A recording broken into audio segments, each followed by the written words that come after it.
Gadis itu hanya karena mengenakan pakaian kerja yang ketat, dan membantu sahabatnya menggantikan shift. Akibatnya, detik berikutnya, langsung ditarik masuk ke dalam kamar oleh CEO yang telah diberi obat.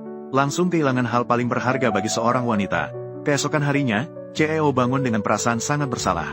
Maka dia melepas gelang warisan dan memakainya di tangan gadis itu. Ingin menggunakan ini sebagai tanda untuk memberitahu gadis itu bahwa dia pasti akan bertanggung jawab padanya.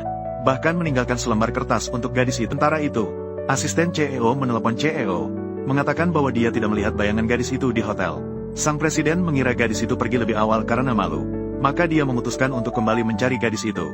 Namun saat berbalik, dia tertabrak truk yang datang dari arah berlawanan.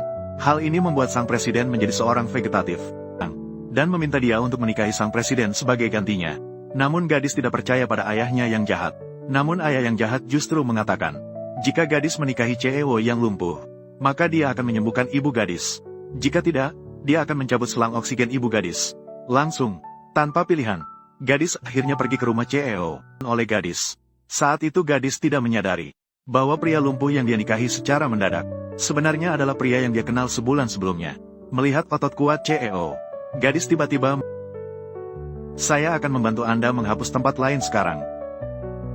Itu menyatakan kepada direktur bahwa dia ingin bercerai dengannya, tapi syaratnya adalah dia harus memberinya uang pisah.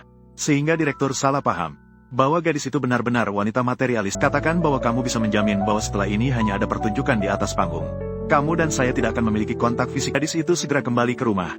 Ketika ayah mengetahui, setelah direktur memberikan gadis itu kartu hitam, wanita ini belum pulang sampai sekarang.